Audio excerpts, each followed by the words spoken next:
Many people are asking us why FECORE hasn't done anything yet. The answer is that we have been working on this first experiment before even announcing FECORE. FECORE. We never stopped.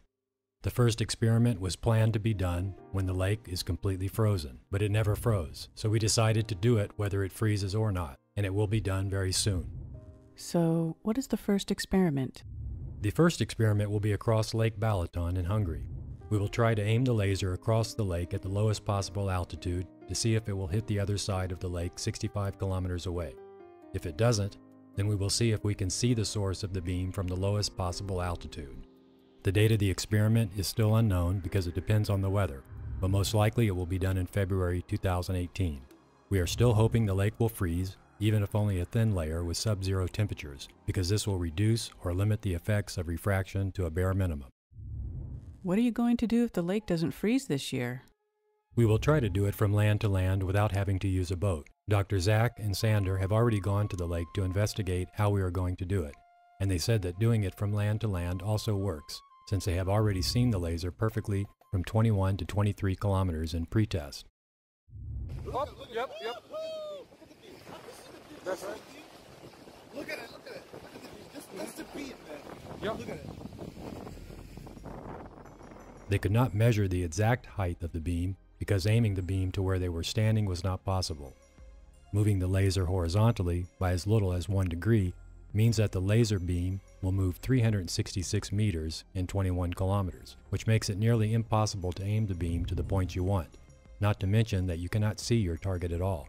The team at the target location will have remote control access of the laser so that it can be positioned to target their location. Many people think it's an easy task, but it really relies on very precise and small movements. You only know how complicated it is when you try to do it yourself. So what are you going to do in this case? How are you going to solve this problem? We have already built a mount that will make our job much easier. It will be controlled remotely for ease of positioning by the team at the target location. The mount is so precise that it moves 0.00000247 degrees per step. This means that at 60 kilometers, the laser will move about 2.6 millimeters. What are the specifications of the mount? How was it made? The custom-built mount contains 2 stepper motors, 1 power supply, 1 control interface with remote control, and is made out of aluminum for ease of transportation. This is the first image of the mount before all options were installed.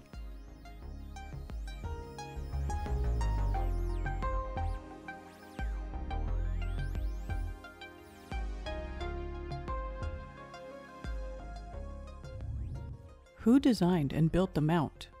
The mount was designed and built by Mike Cavanaugh. The idea is simple, but designing it and making it happen is quite difficult. Remember, 1 step is 0.00002478 degrees. This is a lot of precision. Now the mount is almost ready, and all we need to do is wait for the right time to go to the lake to perform the test. How does it work? The mount moves horizontally and vertically. We can automate it to make any movement we need.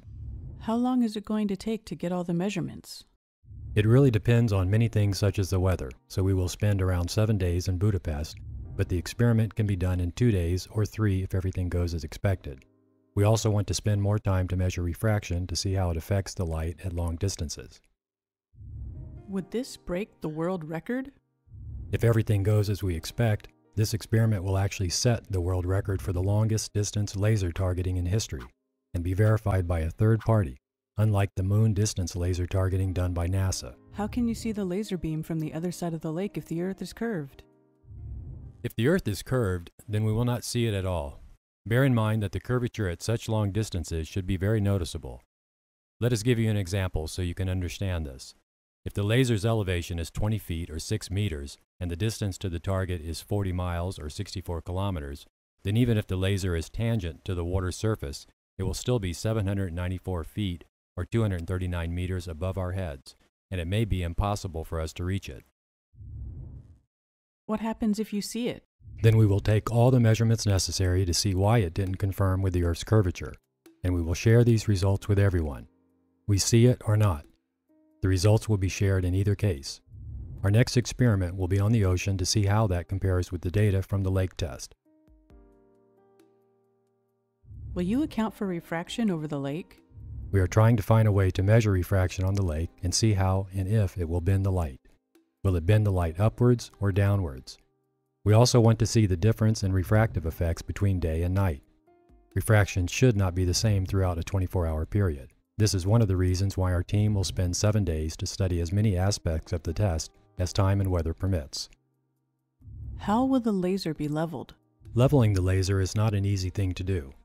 Many people think that using a spirit level is enough to level it, but a spirit level can never level it precisely, not over those distances. This is not a picture you want to hang on a wall.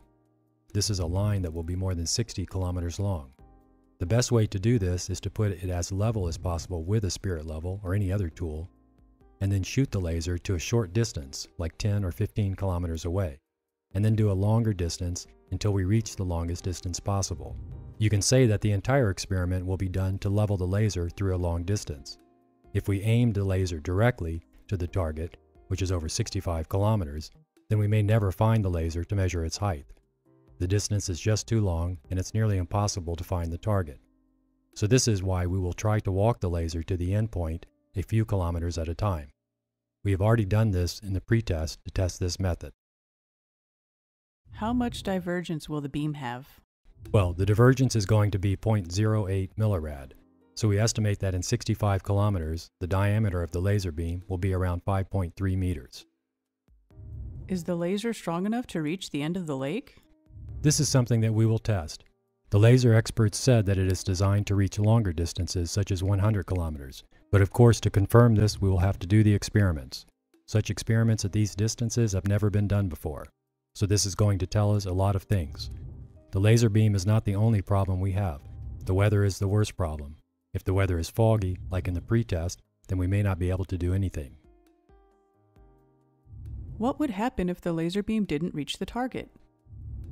If the laser beam doesn't reach 65 kilometers, then we will go back to 21 kilometers as it was confirmed to be seen from that distance in the pretest.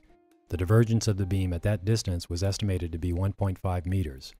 They didn't measure it because it was a bit far away and hard for them to point it to the target, but they could see it was around 1.5 meters in diameter, and if we do the math using 0.08 millirads, then the beam should have been around 1.7 meters in diameter, so their estimation was pretty accurate. So if the weather is clear and the laser is powerful enough to reach 65 kilometers, then the result will be as we expected. How high was the laser when they could see it from 21 kilometers or 13.04 miles? It was about 1.5 meters, or about 5 feet above the water surface. How could they be able to see it from that distance? If we do the math, the target should have been hidden behind 21.6 meters, or 71 feet of curvature, because the distance is 21 kilometers and the height of the laser is not more than 1.5 meters. Even if we say that the laser was 2 meters high, then the target would still be hidden behind 19 meters of curvature. And 19 meters is like a 5-story building. You have to be on top of this building to be able to see the source of the light, yet it was completely visible from their height. And they were standing on the shore around 0.5 meters or 1.64 feet above the water surface. And the tallest of them was 1.86 meters or 6.1 feet. So if we do the math from their side, 0.5 meters plus 1.86 meters equals 2.36 meters, or 7.74 feet.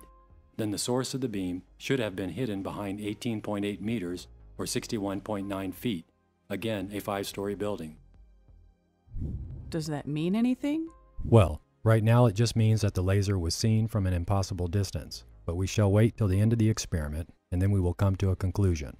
Does this pretest that Sandor and Dr. Zach have done prove anything? It really depends on what you mean by proof.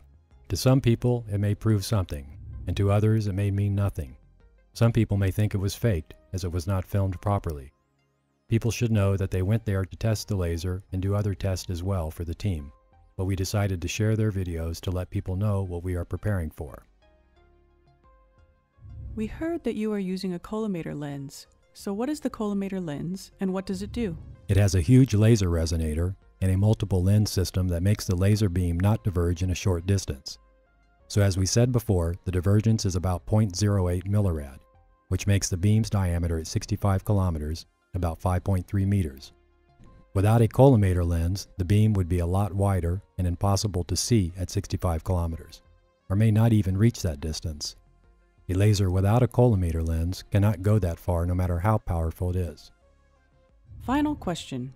What is the maximum panning angle of the mount? That's one of the problems we are facing. The maximum angle is 6.5 degrees and we need about 17 degrees. So for this reason, we decided to move the pan axis to the middle of the mount to create a larger pan angle. That changed the pan resolution from 0.00002478 to 0.0000077.